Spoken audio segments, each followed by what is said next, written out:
talagang wala ho. Yan kasi may shoulder tayo dyan eh. Ito lang yung dugtungan natin sa gitna na magkoconnect sa kabilang kalsada. Yun ang meron.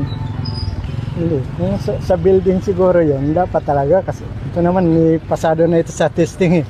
Na FDT ho siya, yung tinatawag nating FDT, yung field density test. Once na pumasa ho yan, ibig sabihin, okay na ang base nito. Pasado na, wala siyang bakal. Kasi compacted na siya, 100% compacted na ho. Ayo, ito class A ng ano namin dito, 1 to 3 talaga. 1, 2, 3 na, pag sinabi 1, 2, 3 sir, para sa mga na. Kumbaga sa ano, isang simento, 2 buhangin, 3 graba. Yun yung class A ho yun. Apo, so ito 1, 2, 3 ito.